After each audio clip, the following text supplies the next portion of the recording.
दो अंडों को इस्तेमाल करते हुए आज मैं आपके लिए सालन की ऐसी रेसिपी लेकर आई हूँ जो आज से पहले आपने कभी नहीं देखी होगी। इस तरह से दो अंडों का इस्तेमाल करेंगे, हैरान हो जाएंगे कि इतना मज़ेदार, इतना टेस्टफुल सा ये जो सालन है हमारा तैयार हुआ है। बहुत ज़बरदस्त, बहुत ज़्यादा डिफरेंट सी रेसिपी है। और अंडों का यूज़ ऐसा है जो कि आपने आज से पहले देखा होगा। बहुत कम अंडे होंगे लेकिन सालन हमारा लाजवाब और ढेर सारा बनेगा। चलें जी, अपनी मज़ेदार और ज़बरदस्ती रेसिपी को शुरू करते हैं। बिस्मिल्लाहिर्रहमानिर्रहीम। अस्सलाम वालेकुम। उम्मीद है आप सब ठीक होंगे। कुकिंग ऑयल डालने के बाद इसमें मैंने एक बड़े साइज़ की प्याज जो है ना वो काट कर हमने इसमें डाल देनी है और इसको हमने थोड़ा सा इसका कलर चेंज करेंगे। ब्राउन कलर हमने इसका नहीं करना, बस थोड़ा सा कलर चेंज करेंगे, जैसे प्याज जो है वो थोड़ी सी नरम हो जाए। जैसे ही आप देखें कि आपकी प्याज थोड़ी सी नरम हो गई है तो 1 चम्मच हमने इसमें अदरक लहसुन का पेस्ट इसे डाल देंगे। और दोबारा से हम इसको 1 से 2 मिनट के लिए भूनेंगे। जब देखें कि बहुत अच्छी सी इसमें खुशबू आ रही है तो फिर अब बाकी चीज़ें जो है हम इसे ऐड करनी शुरू करेंगे।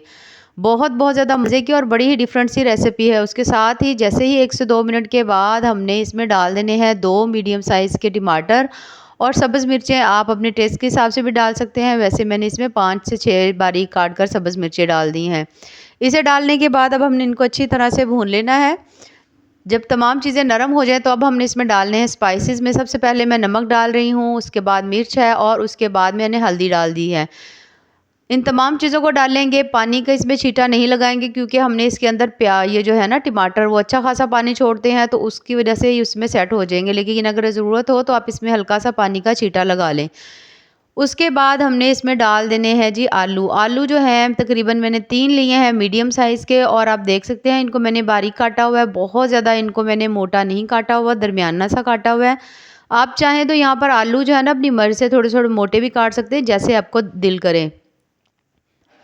अब ये जो सीक्रेट सा मसाला है ना, जिससे ये जो आम से आलू और प्याज हम बना रहे हैं, ये जो मसाला है ना, इससे तो आपका सालन जो है ना बिल्कुल गोश्त के जैसे बनेगा, जैसे हम कोरमा वगैरह खाते हैं। तो ये वही हम डाल रहे हैं, यानी कि हमने इसमें डालने हैं 1 बड़ा चम्मच कोरमा मसाले का और उसके साथ मैंने आप देख सकते हैं आधा चम्मच तकरीबन सूखा धनिया पाउडर डाल दिया है। इनको अब अच्छी तरह से ना हमने भूनना है। भूनना अब आपने इसको बहुत अच्छी तरह भूनना है। कम से कम भी ना 4 से 5 मिनट आप कोशिश करें दरमियानी सी आंच के ऊपर आप इसको भूनें। जब मसाले ज़बरदस्त सेट हो चुके हों, मसालों की बड़ी प्यारी खुशबू आ रही हो तो फिर अब हम इसमें डालेंगे पानी। ये देख सकते हैं आप बहुत अच्छी तरह से ये तमाम मसाले जो है ना इसमें सेट हो चुके हैं, फ्राई हो चुके हैं। अब हम इसमें डालेंगे पानी।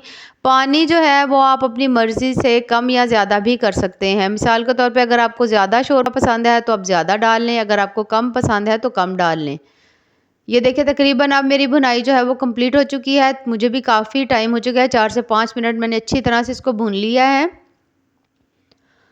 पानी मैंने इसमें ये देख सकते हैं आप, मैंने काफ़ी सारा इसमें पानी डाल दिया है। ये देख सकते हैं आप, काफ़ी सारा मैंने डाला है। लेकिन आप हैरान होंगे कि जब हम इसमें अंडे डालेंगे तो सारा पानी जो है ना वो गायब हो जाएगा, यानी उतना ही बचेगा जितनी आपको ग्रेवी चाहिए। अब हमने इसको ढाँप देना है। ढाँप कर अब हमने इसको आलू गलने तक पका लेना है। जब आप देखें कि आलू गल गए हैं ना, तब तक, जब तक हमारा वो बाकी आलू गलते हैं तो तब तक ये देख सकते हैं आप, मैंने एक छोटा सा बोल लिया है, उसके अंदर हमने डाल लिए हैं 2 अंडे।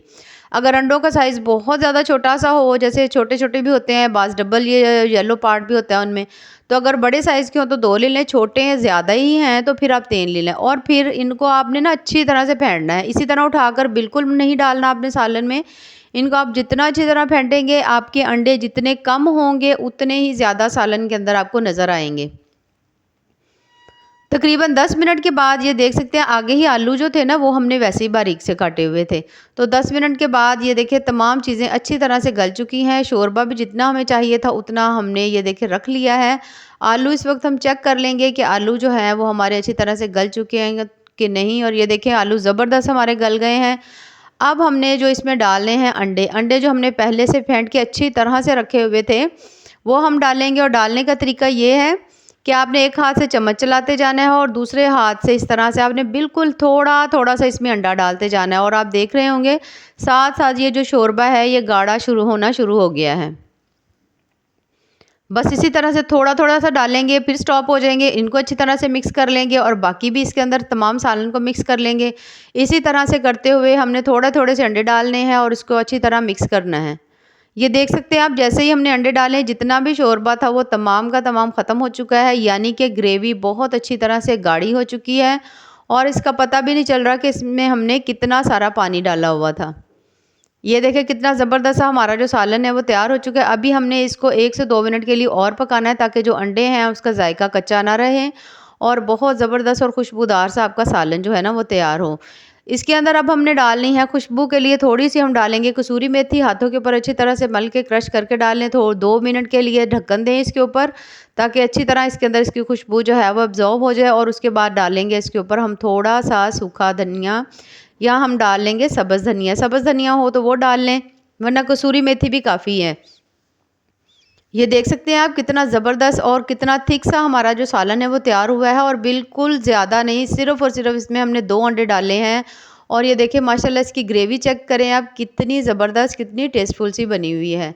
ज़रूर ये रेसिपी बनाइएगा क्योंकि ये बहुत ज़्यादा मज़ेदार बनती है, बहुत ज़्यादा ईज़ी है और सबसे बड़ी बात बहुत ज़्यादा टेस्टफुल है। अगर आपको हमारी रेसिपीज़ पसंद आएँ तो चैनल को ज़रूर लाइक करें, सब्सक्राइब करें। दुआओं में याद रखिए। अल्लाह हाफ़िज़।